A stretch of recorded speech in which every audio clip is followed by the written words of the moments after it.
नमस्कार दोस्तों, know your finance with अविरल में आपका स्वागत है। आज हम लोग बात करेंगे एक ऐसे टॉपिक पे जिसका आंसर पिछले कई दिनों से बहुत लोग मुझसे पूछ चुके हैं। तो वो क्वेश्चन है कि जिस तरह की रैली या जिस तरह का उछाल हम लोग सोने चांदी में देख रहे हैं कि गोली की तरह भाग रहा है रेट इनका, क्या करना चाहिए हमको ऐसे समय में। 10 ग्राम सोना अगर हम लोग बात करें आज की डेट में 1,23,000 के आसपास बिक रहा है और 1 किलो चांदी 1,56 के आसपास बिक रही है। तो डिस्कस करते हैं इस पे, बट आगे बढ़ने से पहले मैं फिर कहूँगा, मैं कोई फाइनेंशियल एडवाइज़र नहीं हूँ।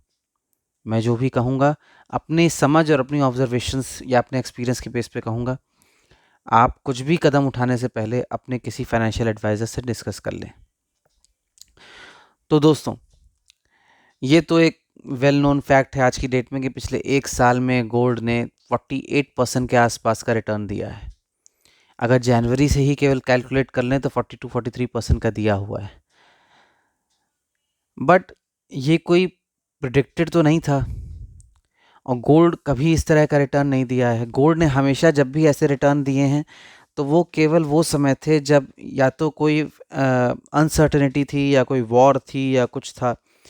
लास्ट टाइम कोविड में गोल्ड ने ऐसे रिटर्न्स दिए थे, उसके पहले 2007-8 की क्राइसिस में दिए थे, राइट। तो इस तरह की जो अनसर्टेनिटीज़ होती हैं, जो नेगेटिविटीज़ होती हैं, उसमें हर कोई एक सेफ हेवन की तरफ जाना चाहता है, जो कि गोल्ड ही होता है। एक strategic kind of strategic reserve की तरह बिहेव करता है गोल्ड। इसीलिए जो ऐसी अनसर्टेनिटीज़ होती हैं, डिमांड बढ़ जाने की वजह से, सप्लाई लिमिटेड होने की वजह से गोल्ड के रेट बढ़ जाते हैं। बट इस तरह का इतना ह्यूज जंप कि 1 साल में 48% बढ़ जाए और रुक ही नहीं रहा है, बढ़े जा रहा, बढ़े जा रहा, बढ़े जा रहा, ये दरअसल लास्ट ईयर ही क्लियर हो गया था। हमें पता था कि ये अमेरिकन मार्केट में जो गोल्ड 3300 या 3400 डॉलर पर आउंस बिक रहा है, ये अगले कुछ सालों में 8,000 डॉलर पर आउंस होना है। तो इसका एक बहुत बड़ा रीज़न है। हालांकि आप मल्टीपल यूट्यूब चैनल्स सुनेंगे, आपको तरह तरह की बातें सुनाई दी जाएंगी, बट इसका एक बहुत बहुत बड़ा रीज़न है चाइना। इस दुनिया में सोना एक बेस है करेंसी छापने का। सोने के बेसिस पे ही डिसाइड होता है कि आप कितनी करेंसी छाप सकते हैं, राइट। तो इस समय सबसे ज़्यादा अगर किसी के पास गोल्ड रिजर्व है तो वो है यूएस, जिसके पास 8,000 टन सोना है रिजर्व में। उसके बाद आता है जर्मनी, जिसके पास कुछ 3,000 समथिंग टन का सोना है। फिर है आपका चाइना, फिर है आपका इटली, फ्रांस, रशिया, तब आता है इंडिया जा कर के, जिसके पास समवेयर अराउंड 800 टन के आसपास सोना है। सो चूंकि चाइना जो है एक सुपर पावर बनना चाहता है, उस दिशा में आगे बढ़ते हुए अपनी डिपेंडेंसी डॉलर से ख़त्म करने के चक्कर में वो अपना स्ट्रैटेजिक रिजर्व बढ़ा रहा है। 2,000 टन के आसपास समथिंग कुछ उसका सोना है, जिसको बढ़ा के 4,000 टन लेके जाना चाहता है। इसीलिए वो कंटिन्यूस बाइंग कर रहा है सोने की। इस कंटिन्यूस बाइंग की वजह से सोने के रेट कंटिन्यूसली पिछले 1-1.5 साल से बढ़ रहे हैं। इसीलिए कहा जा रहा है कि सोना अगले कुछ महीनों में ही 1,40 क्रॉस कर जाएगा। 1,23 पे ऑलरेडी है, 1,40 क्रॉस करना कोई बड़ी बात उसके लिए अब रहने की, कल 17,000 का गैप रह गया है और अगले साल जुलाई अगस्त तक लोग ऐसा कह रहे हैं कि 2 लाख क्रॉस कर जाएगा। सो अगर ऐसी तरीके से बाइंग चाइना करता रहा तो ये होना कोई मुश्किल बात नहीं है। और चाइना के देखा देखी सभी बड़े देश अपने रिजर्व बढ़ा रहे हैं। इंडिया हो, रशिया हो, हर देश अपना डॉलर गोल्ड का रिजर्व बढ़ाता जा रहा है, क्योंकि सबको अपनी डिपेंडेंसी डॉलर से कम करनी है। क्योंकि डॉलर भले ही उसको ऐसे शोकेस किया जा रहा है कि अमेरिकन इकोनॉमी बहुत स्ट्रांग है, बहुत स्ट्रांग है, बट फैक्ट ये है कि अमेरिकन इकोनॉमी किसी भी समय किसी वक्त फट सकती है। वहाँ पे जो फाइनेंशियल सर्कमस्टांसेस क्रिएट हो रहे हैं वो फेवरेबल नहीं है। बड़े बड़े एक्सपर्ट्स, बड़े बड़े फाइनेंशियल एडवाइजर्स सब यही कह रहे हैं कि America is standing at the brink of recession. इसको 1929 में जो उनके पास रिसेशन हुआ था उससे कंपेयर किया जा रहा है, और वो ग्रेट डिप्रेशन के नाम से वो फेमस है, वो एरा। तो अमेरिकन इकोनॉमी स्टेबल ना होने की वजह से, पॉलिटिकल लीडरशिप स्टेबल ना होने की वजह से डॉलर वीक हो रहा है। उसकी वजह से लोग अपनी डिपेंडेंसी डॉलर से कम करना चाह रहे हैं ताकि उन पे अमेरिका के फटने का असर कम से कम हो। इसी जद्दोजहद में सब अपना रिजर्व बढ़ाते जा रहे हैं। अभी जेपी मॉर्गन ने भी अपने सभी कस्टमर्स को कह दिया है कि पोर्टफोलियो में 20% हिस्सा जो है गोल्ड का रखिए। हर कोई अपने हिसाब से अपने पोर्टफोलियो को डाइवर्सिफाई कर रहा है। तो हम क्या करें? जाएं सोनार की दुकान में सोना खरीद लें? कहाँ रखोगे? कितना सोना खरीद लोगे, कितना चांदी खरीद लोगे, रखोगे कहाँ?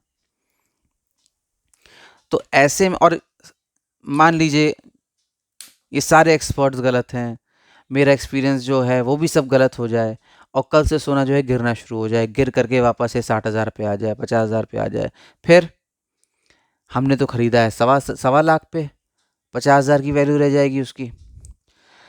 तो अक्लमंदी इसी में है, जो मैंने ट्रेडिंग में भी सीखा है, कि भागते हुए घोड़े के पीछे मत जाओ, जा भी रहे हो तो धीमे धीमे जाओ। इस समय अगर आपको सोना या चांदी खरीदना है तो किसी भी म्यूचुअल फंड के थ्रू आगे बढ़िए उसमें, और चाहे वो म्यूचुअल फंड HDFC गोल्ड हो या टाटा गोल्ड हो, जो भी आपको अच्छा लगे। HDFC गोल्ड लेंगे तो 35 रुपये के आसपास उसकी NAV चल रही है, टाटा गोल्ड की शायद 8 या 10 रुपये के आसपास NAV चल रही है।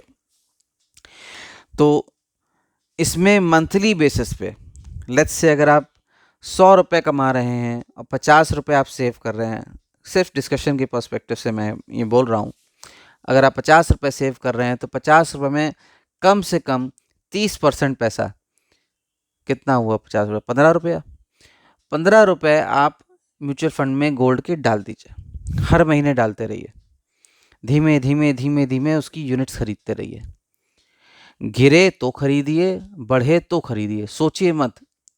ज़्यादा दिमाग लगाने से कोई अमीर नहीं होता। छोड़ देने से इन्वेस्टमेंट को, एक हैबिट में आने से इन्वेस्टमेंट की, आपको कॉर्पस खड़ा होगा। उसमें हद से ज़्यादा दिमाग लगाने से कोई कॉर्पस खड़ा नहीं होगा। ये भी एक नोन फैक्ट है। जितने भी कॉर्पस अब तक बने हैं किसी के भी, वो शांति से बैठने पे ही बने हैं। अत्यधिक ध्यान देने से, अत्यधिक उत्तेजित होने से कुछ हासिल नहीं होगा। उसको आप एक हैबिट में रहिए, हर महीने 30% अपनी सेविंग का गोल्ड में डालते रहिए, सिल्वर में डालते रहिए, म्यूचुअल फंड में, और लॉन्ग टर्म का विजन लेके चलिए, कम से कम 10 से 15 साल। म्यूचुअल फंड मतलब मिनिमम 10 साल। अगर आप 10 साल से नीचे का विजन लेके चल रहे हैं तो मत जाइए उसमें, क्योंकि किसी का कोई फ़ायदा नहीं होने वाला। अल्टीमेटली आप यही कहेंगे कि मैं तो म्यूचुअल फंड यूज़ किया बट उसमें कोई मुझे फ़ायदा नहीं हुआ, बेकार है म्यूचुअल फंड। जबकि फैक्ट यह है कि म्यूचुअल फंड का जादू शुरू ही होता है 12 साल के बाद, जब उसकी कंपाउंडिंग का पावर दिखना शुरू होता है। और अगर आप 20 साल तक रुक जाएं तो फिर आप ही का है सारा कॉर्पस। मैं आप लोगों से यही रिक्वेस्ट करूंगा कि फिज़िकल गोल्ड या फिज़िकल सिल्वर एक लिमिटेड क्वांटिटी में ही खरीदें, क्योंकि उसे रखने की दिक्कत है। अल्टीमेटली आप किसी ना किसी बैंक में जाकर लॉकर लेंगे, फिर उसका किराया भरेंगे। दैट डजंट मेक सेंस, क्योंकि ऑलरेडी आप लोगों के पास घरों में ज्वेलरी के नाम पे इतना कुछ होगा ही कि एक लॉकर का किराया तो आप दे ही रहे होंगे। सो इट्स बेटर कि आप म्यूचुअल फंड में इन्वेस्ट कीजिए, गोल्ड के और सिल्वर के। अपनी टोटल सेविंग के 30% पैसे को आप गोल्ड या सिल्वर के उसमें डालिए, with a vision of next 12 to 15 years, and that's it. Magic जो भी होना है वो 12 साल के बाद आपको हो ही जाएगा। कोई भी जादू की छड़ी नहीं है कि आपने घुमाया और आपको फ़ायदा मिल गया। आज अगर मैं 48% के रिटर्न पे बैठा हूँ तो इसलिए नहीं बैठा हूँ कि मैंने कल डाला था और आज मुझे रिटर्न मिल गया। मैंने कुछ जो भी पैसा लगाया था वो 2-3 साल पहले लगाना शुरू किया था, थोड़ा थोड़ा थोड़ा थोड़ा लगाते रहे, और वो आज मुझे अगर एब्सोल्यूट टर्म में देखें तो वो 48% है और कैगर में देखें तो वो 16% के आसपास है, विच इज़ नॉट बैड। 12% के ऊपर कोई भी कैगर है वो अच्छा ही है। सो आपसे मेरी यही रिक्वेस्ट है कि आप ये मत देखें कि सोना एक 23 पहुंच गया है, एक 40 पहुंच जाएगा, 3 लाख पहुंच जाएगा, मैं बल्क पैसा डाल दूं। सोना 60,000 भी आ सकता है, इसलिए दोनों ही सिचुएशंस के लिए तैयार रहना चाहिए। आप म्यूचुअल फंड के थ्रू आगे बढ़ें, अपनी सेविंग जो टोटल आप सोच सकते हैं उसका 30% निकाल के हर महीने गोल्ड या सिल्वर में डालें और उसको टाइम दें बढ़ने का। बाकी जैसा आपको सही लगे। धन्यवाद।